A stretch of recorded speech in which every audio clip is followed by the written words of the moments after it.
right, well, it's Saturday afternoon and I'm out and about. We're heading south down Route 1 because I want to show you the most insane human being on the face of the damn planet.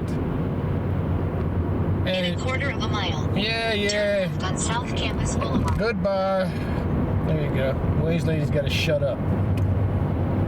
So I saw this on the way up here. I'm gonna make a few videos here and there.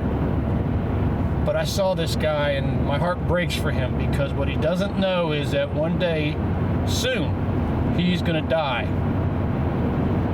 He will die. And it's his fault.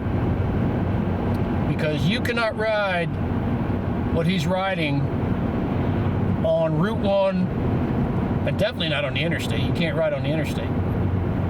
But this guy is riding a contraption that boggles the mind how dangerous this is, what he's doing. So we're going to drive up on him. I'm going to drive around him safely. I'm going to put my emergency flashes on to go around him.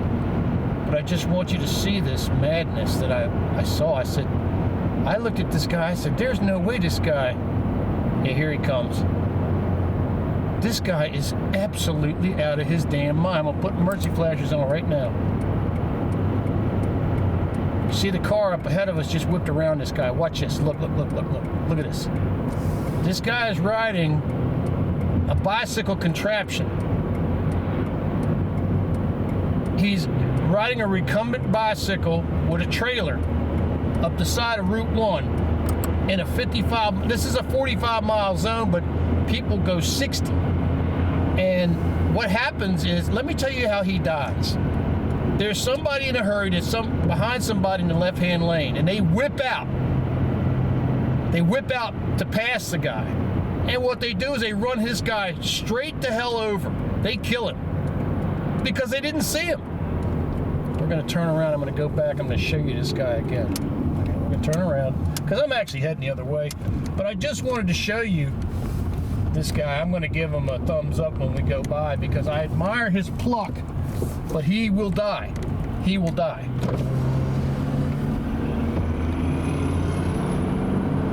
This guy is going to die. This guy is going to die. Let me see where he's at. Here he is. He's riding down the white lane. I'm going to get over to give people a lane to come into. Here he is.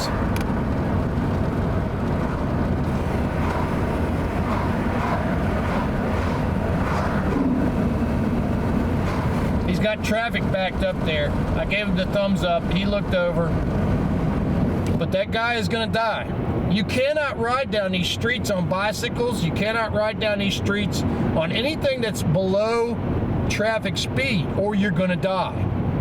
And this is the one good thing about high-powered motorcycles, is that they can keep up with traffic. They can get ahead of traffic. And even the smaller bikes, like a 400cc, I rode a 250cc back in the 1980s, and believe me, I could get that sucker up to 70 miles an hour. I could keep up with traffic on Route 1. I wouldn't want to take a 250 out on 95. But that guy doesn't understand that he is going to die if he keeps riding that contraption out here. And God bless him. I get it. He's a rebel. He's got a sense of freedom out there with his bicycle and his trailer. He's probably got his tent in there, and he just pulls over when he wants to, and he goes to sleep. But he's going to die. And when he dies, the police are going to come up. Now, one of the things he could have done to make himself safer, first off, he should have a flashing red light on there, a constant flashing beacon, and they sell them for bicycles. I've got one on my bicycle. And he should have like 3 of them across the back of that thing. And he should have one mounted on a post about 6 feet above that contraption he's riding, so that flashing light can be seen over the cars that's blocking him.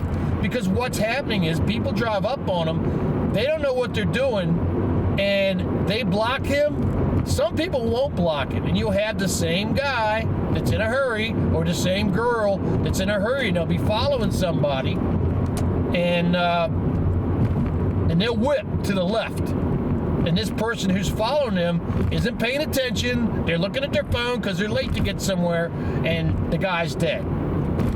They'll just blast over top of him. So I urge everybody. Back in was it 1987? I think it might have been 1980. No, it was before that.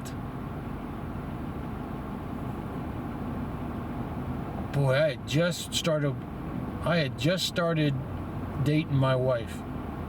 I was working for my dad. I'd lost my license from reckless driving because I was a stupid fool. I was a stupid kid. And I was riding a 10-speed up Route 1 from Woodbridge to Dumfries every day because my job was in Woodbridge with my dad. I had to meet a guy at my dad's house, and where I was living was in Dumfries. So that was a distance of about 20 miles. Well, 15 miles, I guess. And that was the most terrifying bicycle ride of my life. And one day, I got hit. And the guy that hit me was driving a Ford van. And the van went down, the passenger side of the van went down the left side of my bike. And at the time, the thing that saved my life, and you know, I talk about God all the time. This was a moment where God knew the future and prepared me for the future.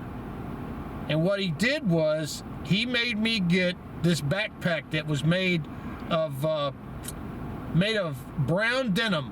And it was, when it was zipped up tight, it was like an airbag, and it had a aluminum frame inside of it that had no protrusions, and it was just a cool backpack. I wish I still had it. I haven't seen one built like this since that one saved my life. But anyway, the guy in the van, I was riding as fast as I could ride up a hill down in Woodbridge, at the lower part of Woodbridge, coming up a hill by a place. There used to be an amusement park on the right-hand side. I forget the name of it, but it was kind of like a mini Disney park with statues and all kinds of things. Nothing spectacular. But anyway, I was riding up the hill there, and this guy in this van, he went right down the side of my body. I heard the wind of the van coming. He was doing about 60. I was doing about 20 at the time, pedaling my ass off. And I moved my head to the side, but my elbow hit his headlight in the van, and my body went back across his mirror, and I flew off my bike about, I guess I was in the air. I know I could count 1,001, 1,002 for how long I was in the air, and I thought I was dying. And I landed on my back in the ditch, and the guy pulled over down the street because his girlfriend was in the passenger seat, and she was freaking the fuck out. And you know what? My elbow right now is hurting. My elbow just started hurting, where I got the nerve damage. He didn't break my elbow, but he gave me severe nerve damage in my left elbow that it took a year to rehabilitate, and I didn't go to rehabilitation because I was working for my dad. My dad was a little bit of a prick, and he was determined. He says, no, you got to finish the siding job you're on. So I finished the siding job I was on with one arm because my left arm really wouldn't work right. So I got that done, and a lot of things happened. Thank the Lord for getting me through them. My wife, my girlfriend at the time, was awesome. Wanda was awesome. And but in any case, don't ride out here on Route 1 on a bicycle. Please don't ride out here on Route 1 on anything that goes slower than 20 miles an hour. Don't do it, or you'll die. I'm just telling you, you're gonna die.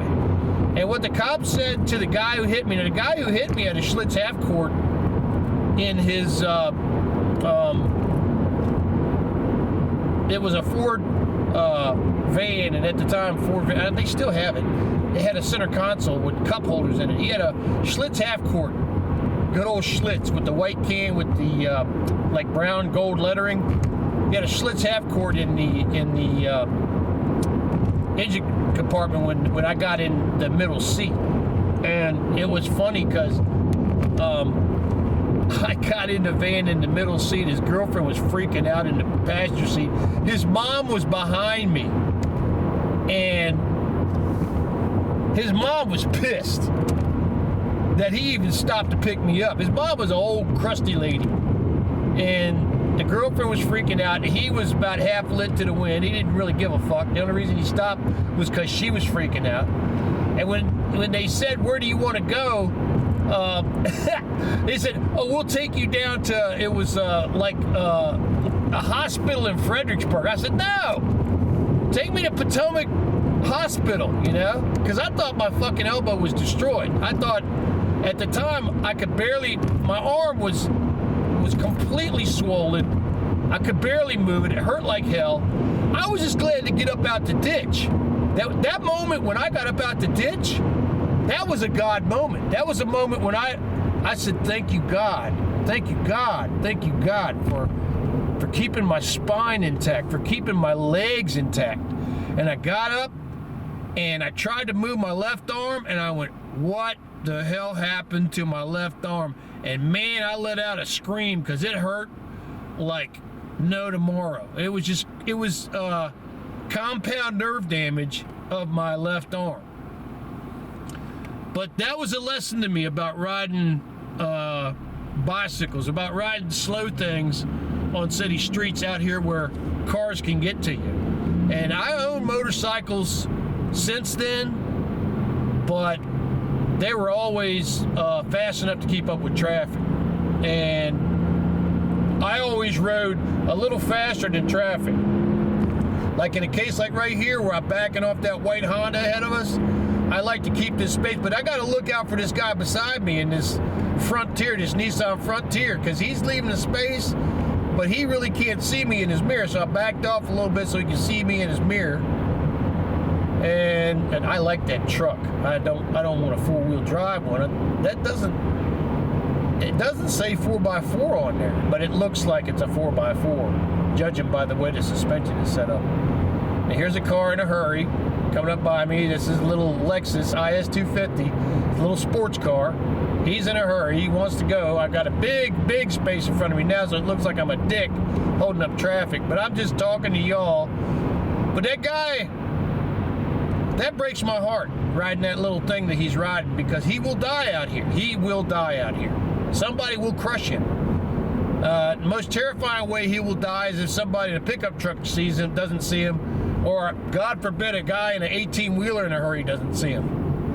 But normally an 18-wheeler can see over cars, and if they're paying attention, they see you way before you ever realize it. That's why if you see 18-wheelers slowing down, it's usually because they see something in front of them. Most 18-wheelers, they got CDLs.